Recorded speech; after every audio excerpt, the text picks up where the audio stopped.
wabarakatuh. Halo anak-anak, apa kabar semuanya? Semoga anak-anak selalu sehat dan tambah semangat. Baik anak-anak, pada video pembelajaran kali ini kita akan belajar tentang sistem pengeluaran manusia. Tahukah anak-anak apa itu pengeluaran? Pengeluaran adalah suatu proses pengeluaran zat-zat sisa metabolisme yang sudah tidak dibutuhkan dari sel, jaringan, ataupun dari keseluruh tubuh manusia. Proses pengeluaran pada tubuh manusia ini ada 3 macam. Yang pertama adalah defekasi, yang kedua sekresi, yang ketiga apa? Ekskresi.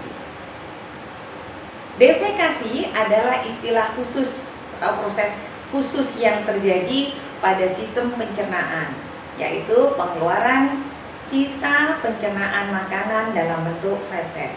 Ini kita sebut dengan defekasi.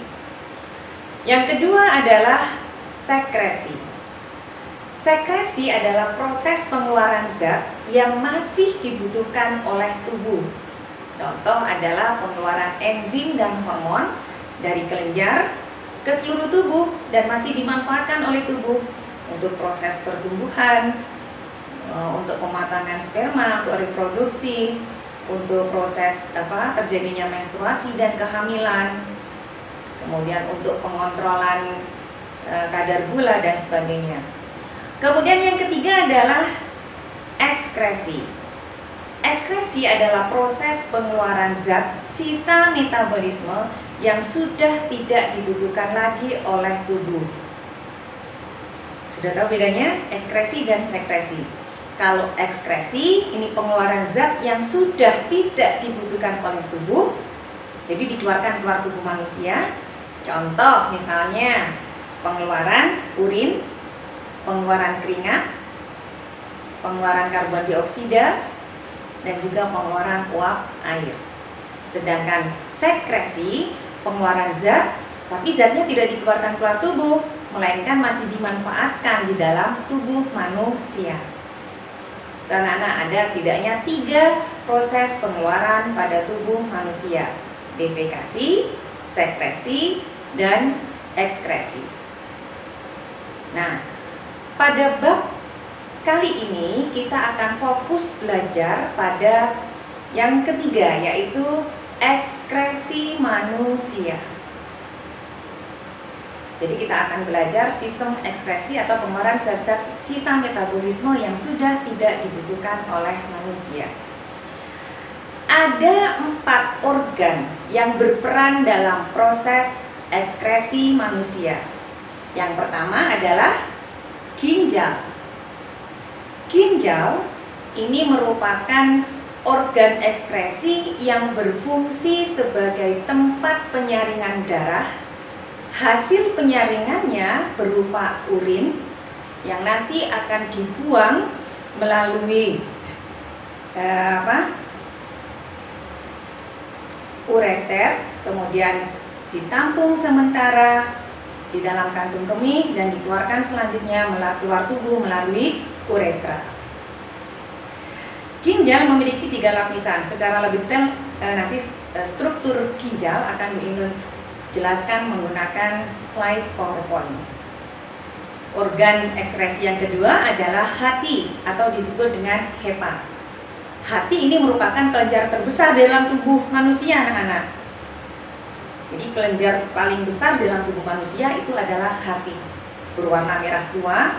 Dan hati ini juga bisa dikatakan sebagai alat sekresi dan juga alat ekskresi. Kenapa begitu? Karena hati sebagai alat sekresi mampu mengeluarkan empedu. Jadi hati menghasilkan empedu sehingga hati disebut sebagai alat sekresi. Sedangkan hati mampu berperan sebagai alat ekskresi karena hati mengeluarkan zat sisa yang berasal dari perombakan sel darah merah yang sudah rusak. Itu alat ekskresi yang kedua, yaitu hati. Yang ketiga, kulit atau integumen. Kulit ini merupakan organ tubuh manusia yang paling luar yang melindungi tubuh manusia dari berbagai macam kontaminan di luar tubuh, baik itu mikroba maupun sengatan langsung cahaya matahari. Ada 3 lapisan, secara detail juga nanti akan Bu Inun terangkan pada slide PowerPoint. Disimak terus anak-anak ya. Oke, selanjutnya anak-anak, alat ekskresi yang keempat adalah paru-paru atau disebut dengan pulmo. Nah, tentu tidak asing lagi nih anak-anak, karena pada bab sebelumnya yaitu sistem pernafasan kita sudah belajar tentang paru-paru. Paru-paru manusia selain sebagai alat pernafasan juga berperan sebagai alat ekskresi. Di mana letak paru-paru? Di rongga dada, dibatasi oleh jantung yang ada di tengahnya. Jadi paru-paru berada di sebelah kanan dan di sebelah kiri. Di tengah-tengahnya adalah apa? Jantung. Oke, paru-paru dilapisi oleh lapisan terluar yang kita sebut dengan apa? Masih ingat anak-anak? Ya, dilapisi oleh pleura. Nah, jadi paru-paru berperan mengeluarkan karbon dioksida dan uap air. Sama seperti pada proses pernafasan. Karena dalam proses pernafasan paru-paru mampu mengeluarkan karbon dioksida dan uap air, sehingga paru-paru juga dimasukkan di dalam sistem ekskresi manusia. Jadi organ ekskresi pada manusia ada 4, yaitu yang pertama ginjal, yang kedua hati, yang ketiga kulit, dan yang keempat paru-paru.